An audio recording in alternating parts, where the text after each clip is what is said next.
Estou lendo a carta do apóstolo Paulo, a primeira epístola a Timóteo, capítulo 1, verso 14. E a graça de nosso Senhor superabundou com fé e amor que há em Jesus Cristo. Essa é uma palavra fiel, digna de toda aceitação, que Cristo Jesus veio ao mundo para salvar os pecadores, dos quais eu sou o principal. Olha, meu amado, quando Paulo fala que ele é pecador aqui, isso não é justificativa para ninguém pecar não, viu? Ele fala que ele é o principal porque outrora ele perseguia a igreja, tá certo? Ele oprimia os irmãos.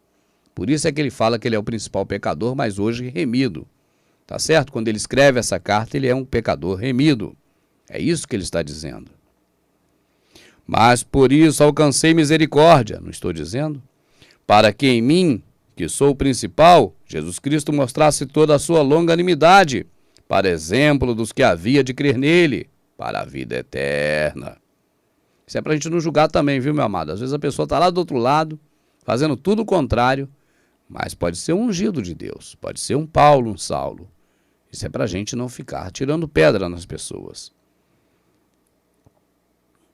Ora, ao Rei dos séculos, imortal, invisível, ao único Deus, seja honra, glória para todos sempre. Amém. Esse mandamento te dou, meu filho Timóteo, que segundo as profecias que houve acerca de ti, milites por eles, boa milícia, conservando a fé, a boa consciência, rejeitando a qual alguns fizeram naufrágio na fé. Entre esses foram Himeneu, o Alexandre, os quais entreguei a Satanás, para que aprendam a não blasfemar. 2.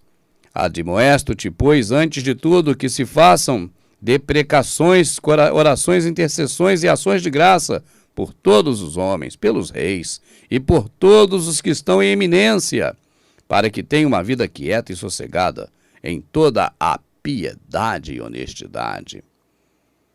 Piedade do próximo, ser honesto com o próximo, ver o próximo como a si mesmo. É disso que o Novo Testamento fala o tempo todo, ou você não percebeu ainda? Porque isso é bom e agradável diante de Deus, nosso Salvador. Fazer caridade, meu amado, amar o próximo como a si mesmo, é bom diante do seu líder religioso?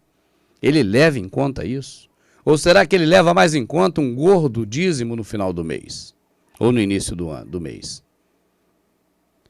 Quando chegamos para esses homens e dissemos, olha, eu tenho feito o que o Senhor manda, eu tenho feito caridade, eu tenho pego o meu dinheiro e dado para os pobres o que falta, eu tenho comprado as coisas para eles. Será que o líder religioso vai se agradar disso? Ou ele vai dizer, meu amado, por que você não deu aqui na obra? A obra está precisando. E aí eu te pergunto, a obra de quem? De Deus? Não! Não é obra de Deus, é obra dele. Se essa obra fosse de Deus, haveria um versículo na Bíblia bem assim, ó. Pela obra de Deus, o seu líder será julgado. Existe esse versículo na Bíblia? Não, claro que não existe.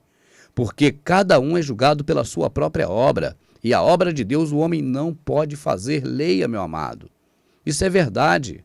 A obra de Deus para nós é uma só, é crer. Jesus é quem fala isso. Você quer fazer a obra de Deus? Então apenas creia. É crendo nele que você faz a obra de Deus. Foi Jesus que disse isso, não sou eu. Eu só estou repetindo. Se você não acredita em Jesus, o Yoshua, o Salvador, aí eu não posso fazer nada. Mas se você acredita nele, ouça o que ele diz. A obra que você pode fazer para Deus, a sua parte na obra de Deus, é crer.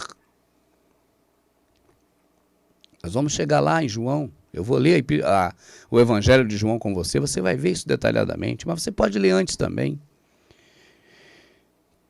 Que quer que todos os homens se salvem e venham ao conhecimento da verdade, porque há um só Deus e um só mediador entre Deus e os homens, Jesus Cristo, homem.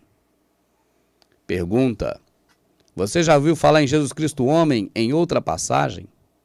Eu nunca vi. Não estou dizendo que não exista, que eu nunca vi. Mas se existir, você, por favor, me ajuda aqui e mostra. Porque eu só conheço essa, meu amado. Olha aqui, ó. Que quer que todos os homens se salvem e venham ao conhecimento da verdade, até mesmo quem persegue hoje, até mesmo o pior dos inimigos aqui na terra, né? O pior dos adversários da verdade. O Senhor quer que ele se salve. Porque só há um Deus. Não existem dois deuses. Só há um Deus. E só um mediador entre Deus e os homens. É o seu líder religioso. É o seu bispo, é o seu apóstolo, é seu pastor, é seu diácono, é seu presbítero, é seu evangelista. É, meu amado. É seu sacerdote. Você pode ler comigo a Bíblia. Você pode entender do jeito que foi revelado a Paulo que escrevesse a Timóteo, ou você prefere entender do jeito que alguém revelou para você? Porque falam tanto de uma informação mística que tem por aqui, né, na palavra, que eles interpretam e revelam de um jeito que eu vejo diferente do que foi revelado a Paulo. Mas eu fico com a revelação de Paulo, meu amado. Paulo era um cara próximo de Jesus. Ele verdadeiramente foi levantado por Jesus. Levantado mesmo, porque ele havia caído em terra na presença de Jesus, o Yohoshua, o Salvador. E ele diz, porque há um só homem, porque há um só Deus e só há um mediador. O que é o mediador? É o intermediário. É aquele que fica entre uma coisa e outra. Nesse caso, entre o homem e Deus. Por que você consulta seu líder acerca de uma coisa ou outra? Porque você julga que seu líder está um ponto abaixo de Deus aqui na terra? Porque ele foi colocado por Deus aqui na terra para interceder por você, está entre você e Deus? Se você crê assim, você crê que seu líder é um sacerdote. E o sacerdócio foi extinto quando Jesus morreu na cruz do Calvário. E se você ainda tem um sacerdote, você está negando a Jesus, que é o seu sacerdote. E mais do que sacerdote, é o sumo sacerdote. Isso é muito sério, meu amado. Quando eu digo para você que templocentrismo não é de Deus, eu estou dizendo também que o líder religioso que lidera esse templocentrismo, ele se coloca na posição de sacerdote. Ou você não consegue enxergar isso? Será que eu não posso nem falar nisso que eu te ofendo? Você não consegue nem ouvir o irmão Rubens falando sobre isso? Prefere correr e desligar aqui o vídeo e não assistir mais? Não, irmão Rubens, eu não tenho meu líder religioso como um mediador entre eu e Deus. Eu sei que é Jesus.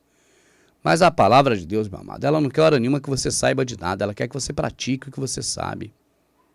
Você saber e deixar como está, você não sabe nada.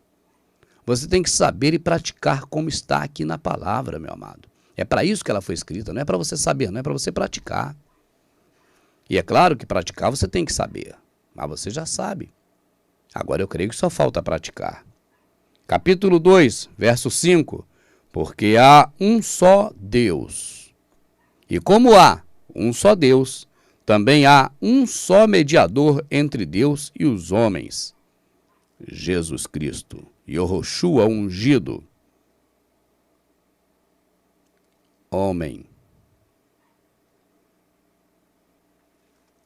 Precisa de outro homem?